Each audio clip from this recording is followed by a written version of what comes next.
কক্সবাজারের গতকাল বিকেল থেকে মূলত কক্সবাজারে ভারী বৃষ্টিপাত শুরু হয়েছে, যেটি এখনো পর্যন্ত অব্যাহত রয়েছে এবং আমরা দেখছি যে এই অতি ভারী বৃষ্টিপাতের কারণে কক্সবাজারের বিভিন্ন স্থানে জলাবদ্ধতা তৈরি হয়েছে এবং বেশ কিছু পাহাড়েও আসলে ফাটল দেখা দিয়েছে এবং এখন পর্যন্ত কক্সবাজার সদর উপজেলায় 3 জনের প্রাণহানি হয়েছে। এছাড়া কক্সবাজারের উখিয়া উপজেলায় 3 জনের প্রাণহানি হয়েছে পাহাড় ধসে। এছাড়া টেকনাফ উপজেলায় প্রাণহানি হয়েছে একজনের, যে বাড়ির উঠোনে যে পানি জমেছিল সেই পানিতে পড়ে গিয়ে মূলত যে শিশুটির মৃত্যু হয়েছে। এবং এখন পর্যন্ত কক্সবাজারের যে পরিস্থিতি, ভারী বৃষ্টিপাত থেমে মাঝখানে সামান্য বৃষ্টিপাত দুপুরে কিছুটা কমে গিয়েছিল, পরে আবারও দেখা যাচ্ছে যে এখানে বৃষ্টিপাত অব্যাহত রয়েছে এবং আবহাওয়া অফিসের পক্ষ থেকে বলা হচ্ছে এই অতি ভারী বৃষ্টিপাতের যে প্রবণতাটি শুরু হয়েছে এটি আগামীকাল পর্যন্ত অব্যাহত থাকবে বলে তারা জেনেছেন এবং সেভাবেই কিন্তু তাদের প্রস্তুতি রয়েছে। আমরা দেখছি যে জেলা প্রশাসনের সাথে দুপুরে আমরা কথা বলেছি। জেলা প্রশাসক যেটি বলছিলেন যে কক্সবাজারের যে পাহাড় ধসে যে 6 জনের মৃত্যু হয়েছে এটি ছাড়া একজন যে পানিতে ডুবে প্রাণহানি হয়েছে, যার এই ঘটনাগুলো ছাড়াও কিন্তু বেশ কয়েক হাজার মানুষ কিন্তু কক্সবাজার পৌরসভা, উখিয়া উপজেলা এবং টেকনাফ উপজেলায় পানিবন্দী অবস্থায় রয়েছেন এবং উখিয়া উপজেলার একটি ইউনিয়নে প্রায় 350 পরিবারকে কিন্তু আশ্রয় কেন্দ্রে নিয়ে যাওয়া হয়েছে এবং আমরা কিছুক্ষণ আগেও এই মুহূর্তে যে এলাকাটিতে আছি এটি কক্সবাজার শহর থেকে কক্সবাজার পৌরসভার সমিতিপাড়া, কুতুবদিয়াপাড়া এইসব এলাকায় যাতায়াত করা হয় এই সড়কটি দিয়ে এবং সড়কের চিত্রটা যদি বলি, এই মুহূর্তে এখানে আসলে গাড়ি চলাচলের যে পরিস্থিতি এটি অত্যন্ত ব্যস্ত একটি সড়ক। এই সড়কে অন্তত 30,000 মানুষের যাতায়াত কক্সবাজার পৌরসভার। এই ব্যস্ততম সড়কটি কিন্তু পুরোপুরি পানিতে ডুবে আছে এবং এরপরের যে এলাকাটি রয়েছে মূলত ওখানে 3টি মতো পাড়া রয়েছে, সেই পাড়াগুলোও কিন্তু একেবারে পানিতে নিমজ্জিত অবস্থায় রয়েছে, যেখানে হাঁটু পানি আছে, কোথাও কোমর সমান পানি আছে, এরকম সেখানকার বাসিন্দারা আমাদেরকে তথ্য দিয়েছেন। একই পরিস্থিতি কক্সবাজারের উখিয়া উপজেলার বিশেষ করে হলুদিয়া পালং ইউনিয়নে, ছাড়া আরো কয়েকটি ইউনিয়নে পানিবন্দী অবস্থা তৈরি হয়েছে এবং টেকনাফ উপজেলায় বিভিন্ন ইউনিয়নে কিন্তু পানিবন্দী অবস্থায় বিপুল সংখ্যক মানুষ রয়েছেন। এছাড়া কক্সবাজারের যে পাহাড়ি এলাকা রয়েছে এখানে প্রায় 5 লাখ মানুষের বসতি রয়েছে। এর মধ্যে কিন্তু লক্ষাধিক মানুষ আসলে পাহাড়ের নিচে, পাহাড়ের পাদদেশে ঝুঁকিপূর্ণ অবস্থায় বসবাস করে এবং তাদেরকে সরানোর যে প্রক্রিয়া সেটি কিন্তু ইতিমধ্যে জেলা প্রশাসন এবং উপজেলা প্রশাসনের পক্ষ থেকে বিশেষ করে মাইকিং গতকাল থেকে শুরু হয়েছে এবং আজকে পুরোদমে শহরের বিভিন্ন এলাকায় এবং বিভিন্ন উপজেলা নির্বাহী কর্মকর্তাদের জেলা প্রশাসন পক্ষ থেকে নির্দেশনা দেয়া হয়েছে তাদেরকে যাতে তারা নিরাপদে আশ্রয় নিতে পারেন পরিস্থিতি বুঝে। এবং এই যে ভারী বৃষ্টিপাত সেটি যেহেতু অব্যাহত রয়েছে, প্রয়োজনে জেলা প্রশাসন থেকে যে কোনো জায়গায় আশ্রয় কেন্দ্র প্রস্তুত রাখার কথা জানিয়েছে এবং তাদেরকে যে খাবারের ব্যবস্থা সেটিও করা হবে। বিশেষ করে হলুদিয়া পালং ইউনিয়নে যে 350 জন মতো মানুষ ইতিমধ্যে আশ্রয় নিয়েছেন তাদের জন্য খাবারের ব্যবস্থা করা হয়েছে বলে জেলা প্রশাসন থেকে আমাদেরকে জানানো হয়েছে। এছাড়া কক্সবাজারের দক্ষিণ ডিককুল এলাকায় যে 3 জনের প্রাণহানি হয়েছে, সেখানে যে পরিবারের যিনি গৃহকর্তা ছিলেন তিনি কিন্তু কিছুটা গুরুতর অসুস্থ অবস্থায় রয়েছেন এবং তাকে হাসপাতালে এনে চিকিৎসার বিষয়টি নিশ্চিত করা হয়েছে বলে জেলা প্রশাসনের পক্ষ থেকে আমাদেরকে জানানো হয়েছে। এবং এ পর্যন্ত যারা মারা গিয়েছেন, বিশেষ করে কক্সবাজারে যে পৌরসভায় যে 3 জন মারা গিয়েছেন তাদের পরিবারকে ইতিমধ্যে 75,000 টাকা, 25,000 টাকা করে জনপ্রতি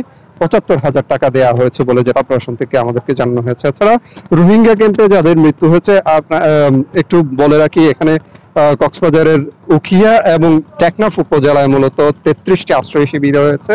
এই আশ্রয় শিবিরগুলো মূলত পাহাড়ি পরিবেশে গড়ে উঠেছে এবং এইসব আশ্রয় শিবিরে 12 লাখের বেশি রোহিঙ্গার বসবাস রয়েছে। অত্যন্ত ঘিঞ্জি পরিবেশ এবং পাহাড়ের উপরে নিচে খাদে পাদদেশে কিন্তু এইসব বসতিগুলো গড়ে তোলা হয়েছে এবং এই বসতিগুলো যখন প্রবল বৃষ্টিপাত হয় বা ঘূর্ণিঝড় তৈরি হয় তখন কিন্তু এই বসতিগুলো অত্যন্ত ঝুঁকিতে থাকে এবং সেখানে প্রাণহানির আশঙ্কা কিন্তু তৈরি হয়। আমরা কিছুদিন আগের কথা যদি বলি, ওখানে 5টি স্থানে পৃথক পাহাড় ধসের ঘটনায় কিন্তু রোহিঙ্গা ক্যাম্পে খুব অতি সম্প্রতি কিন্তু 10 জনের মৃত্যু হয়েছিল এবং এর মধ্যে আজকেও যেহেতু 3 জনের মৃত্যু হয়েছে, সেখানে যে বাড়তি নিরাপত্তা ব্যবস্থা, সেখানে যারা ঝুঁকিপূর্ণ অবস্থায় রয়েছে তাদেরকে সরিয়ে নেওয়ার যে উদ্যোগ, সেটি শরণার্থী ত্রাণ ও প্রত্যাবাসন কমিশনের কার্যালয় থেকে নেওয়া হয়েছে। এবং ইতিপূর্বে গত বছরও আমরা দেখেছি যে প্রায় 20,000 রোহিঙ্গা পরিবারকে কিন্তু একটি ক্যাম্প থেকে সরিয়ে অন্যত্র স্থানান্তর করা হয়েছে। এবং এখনো যদি সেই ধরনের পরিস্থিতি তৈরি হয়, সেই ক্ষেত্রে শরণার্থী ত্রাণ ও প্রত্যাবাসন কমিশনের পক্ষ থেকে কিন্তু সেই ব্যবস্থাটি নেওয়া হবে বলে আমাদেরকে জানিয়েছেন।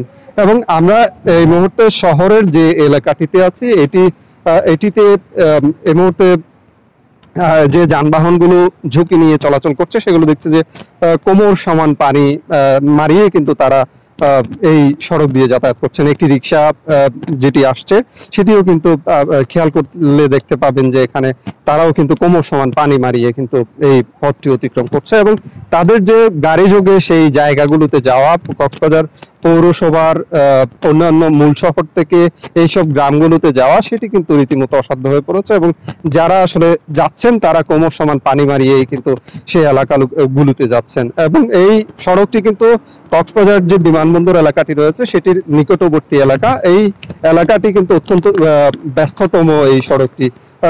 এখানে প্রচুর মানুষের চলাফেরা রয়েছে এই সড়ক দিয়ে, সে কারণে এই সড়কটি সবসময় ব্যস্ত থাকে। তবে আজকে যেহেতু এখানে জলাবদ্ধ পরিস্থিতি তৈরি হয়েছে, এটির কারণে এই সড়কে কিন্তু যানবাহনের যে চাপ সেটি আজকে তেমন একটা পরিলক্ষিত হচ্ছে না।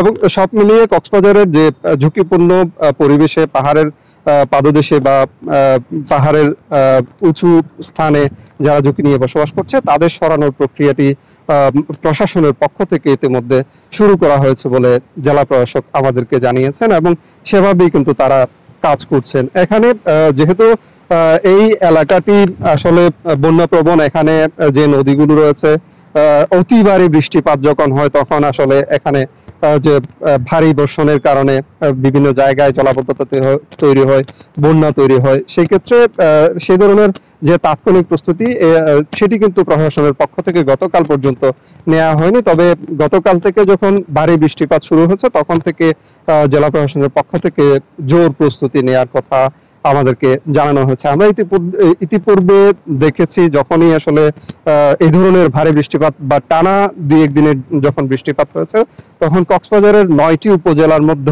অধিকাংশ উপজেলা কিন্তু পানিবন্দী অবস্থায় থাকে। এবং কিছুদিন আগেও আসলে 3 থেকে 4 লাখের বেশি মানুষ পানিবন্দী অবস্থায় পড়েছিলেন। এবং সেই পরিস্থিতিটি যদি ভারী বৃষ্টিপাতটি অব্যাহত থাকবে, এই বৃষ্টিপাতের প্রবণতা যদি অব্যাহত থাকে, সেই ক্ষেত্রে যেহেতু আবহাওয়া অফিস আসলে বলছে আগামীকাল পর্যন্ত অতি ভারী বৃষ্টিপাতের সম্ভাবনা রয়েছে, যেটি গতকাল রাত থেকে নিরবিচ্ছিন্নভাবে কিন্তু এই বৃষ্টিপাতটি হচ্ছে। এবং এখন পর্যন্ত এই বৃষ্টিপাতের প্রবণতাটি যেহেতু রয়েছে, মানুষকে সতর্ক করার যে চেষ্টা সেটি জেলা প্রশাসন থেকে করা হচ্ছে, উপজেলা প্রশাসন থেকে করা হচ্ছে বলে আমাদেরকে জানানো হয়েছে। এবং আমরা দেখছি যে লোকজন নিজেদের উদ্যোগে আসলে নিজেদের যে সম্পদ রয়েছে ঘরবাড়িতে, তারা যেভাবে রয়েছেন সেই সম্পদগুলো আসলে তারা নিরাপদ রাখার চেষ্টাটি করছেন।